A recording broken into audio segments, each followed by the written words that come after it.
Hi hello నమస్తే welcome back అండి. ఈరోజు కూడా one of the best information video అనమాట. సో మనం ఏం డిస్కస్ చేసాం లాస్ట్ వీడియోలో, డిఫార్మసీకి వచ్చే జాబ్స్ ఏంటి అండ్ బీఫార్మసీకి ఇంకా ఆపర్చునిటీస్ ఏమేమి వస్తాయి ఇదంతా చూసాం కదా.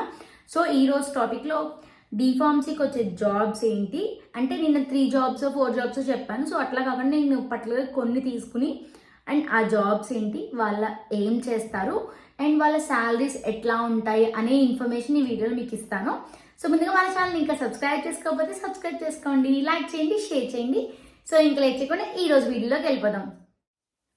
డిఫార్మసీ కదా, సో డిఫార్మసీలో మనకి ఏం జాబ్స్ వస్తాయని చూద్దాం ముందు. సో అండ్ నెక్స్ట్ వచ్చేసి మనకి ఎక్కడెక్కడ రిక్రూట్మెంట్ దొరుకుతుంది, ఎక్కువగా ఎక్కడ రిక్రూట్ చేసుకుంటారు అనే దాని గురించి కూడా చూద్దాము.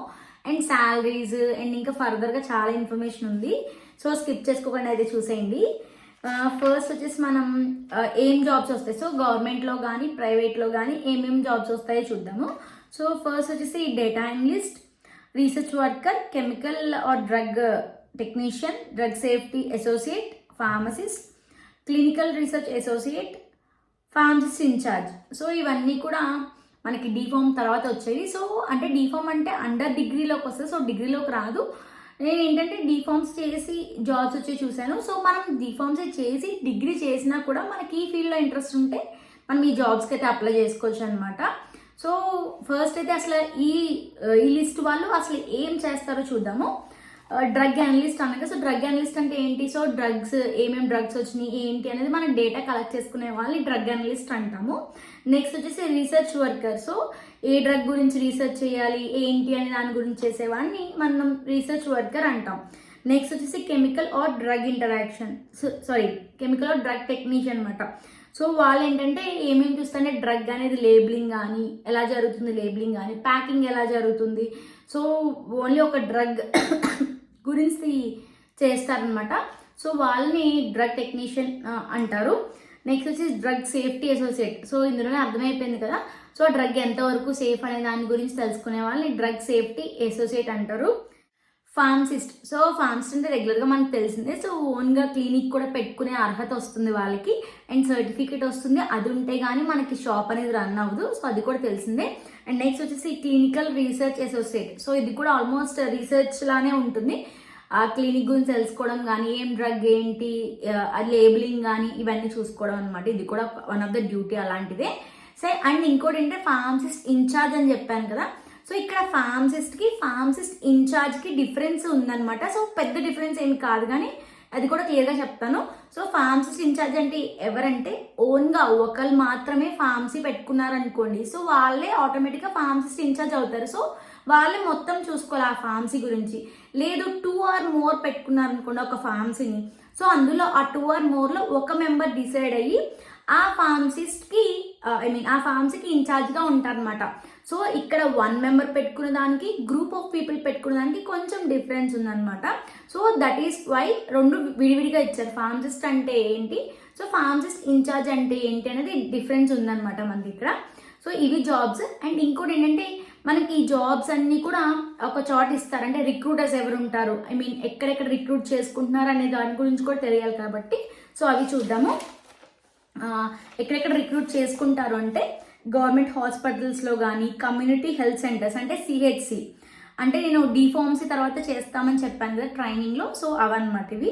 అండ్ నెక్స్ట్ వచ్చి ఎడ్యుకేషనల్ ఇన్స్టిట్యూట్స్, క్లినిక్స్ అండ్ ఇంకా ఫుడ్ అండ్ డ్రగ్ అడ్మినిస్ట్రేషన్లోని ప్రైవేట్ హాస్పిటల్స్లో అండ్ ప్రైవేట్ డ్రగ్ స్టోర్స్లో అండ్ ఇంకా ఫార్మస్యూటికల్ ఫర్మ్స్లో, sales and marketing department, research agencies and ఇంకా రీసెర్చ్ ల్యాబ్స్లో కూడా మనకి రిక్రూట్ చేసుకుంటారు అనమాట డిఫార్మసీ చేసిన వాళ్ళని. అండ్ మనం నెక్స్ట్ ఇంకేం చూడాలి, సో శాలరీస్ చూద్దాం. సో ఇందులో హైయెస్ట్ చెప్తున్నాను, యావరేజ్ చెప్తున్నాను, మినిమం మనకి ఎక్కువ చూస్తే 3 to 10 lakhs అట్లానే ఉంది. అండ్ హైయెస్ట్ ఎక్కడో కానీ హైయెస్ట్ ఫార్మసిస్ట్కి 20 lakhs అట్లా కూడా ఉందన్నమాట పర్ ఇయర్ వచ్చేసి. సో అది చూద్దాము. ఫస్ట్ అయితే మనం డ్రగ్ అనలిస్ట్ అన్నాం కదా, సో డ్రగ్ అనలిస్ట్కి అయితే 1.8 to 13 lakhs వరకు కూడా వస్తుంది, హైయెస్ట్ అనమాట. ఇంకా 13 lakhs అంటే బాగా ఎక్స్పీరియన్స్ ఉండాలి వాళ్ళకి. నెక్స్ట్ వచ్చేసి రీసెర్చ్ వర్కర్, సో వీళ్ళకైతే 3 lakhs వరకు వస్తుంది. అండ్ నెక్స్ట్ వచ్చేసి chemical or drug technician 1.5 to 8 lakhs, so వీళ్ళకి కూడా హైయెస్ట్ వచ్చి మనకి 8 lakhs పెయిడ్ అలా ఉంటుంది. అండ్ నెక్స్ట్ వచ్చేసి డ్రగ్ సేఫ్టీ అసోసియేట్కి అయితే కనుక 1.8 to 5.4 lakhs. And next pharmacist. So pharmacist అంటే మనకి ఇందులో 4 types ఆఫ్ ఫార్మసిస్ట్. నార్మల్గా ఒక ఫార్మసిస్ట్, లేదు అంటే సీనియర్ ఫార్మసిస్ట్, అండ్ నెక్స్ట్ వచ్చేసి హాస్పిటల్ ఫార్మసిస్ట్, లేదు అంటే క్లినికల్ ఫార్మసిస్ట్. సో వీళ్ళందరికీ శాలరీ ఎట్లా ఉంటుందంటే హైయెస్ట్ 20 lakhs ఉంటుంది. సో బిఫోర్ అంటే 2 నుంచి కూడా స్టార్ట్ అవుతుంది ఒక్కొక్క దాంట్లో. సో 2 నుంచి స్టార్ట్ అయ్యి మనకి హైయెస్ట్ వెళ్తుంది. అంటే మన ఎక్స్పీరియన్స్ బట్టి మన శాలరీ అనేది చేంజ్ అవుతూ ఉంటుంది అనమాట. అండ్ నెక్స్ట్ వచ్చేసి క్లినికల్ రీసెర్చ్ అసోసియేట్కి అయితే 2 to 5 lakhs ఉంటుంది. అంటే స్టార్టింగ్ 2 to 5 lakhs ఉంటుంది. సో సీనియారిటీ బట్టి 4 to 7 lakhs ఉంటుంది. అండ్ నెక్స్ట్ ఫార్మసిస్ట్ ఇన్ఛార్జ్ అయితే ఆల్రెడీ చెప్పాను కదా. సో ఇవి డిఫార్మ్ చేసిన వాళ్ళకి ఉన్నది జాబ్స్ అనమాట. సో ఇది నా వీడియో. సో డిఫార్మ్ చేసిన వాళ్ళకి చెప్పాను. సో నెక్స్ట్ అప్కమింగ్ వీడియోస్లో డిఫార్మ్ చేస్తే ఏమేమి జాబ్స్ వస్తాయి, వాళ్ళ శాలరీస్ ఎలా ఉంటాయి, ఇదంతా డీటెయిల్స్ ఇస్తాను అనమాట. సో వాళ్ళు ఏం చేస్తారు ఇదంతా ఎలా డిఫార్మసీకి ఇచ్చాను, అప్కమింగ్ వీడియోస్లో బీఫార్మసీ కూడా ఇస్తాను, ఎంఫార్మ్ కూడా ఇస్తాను.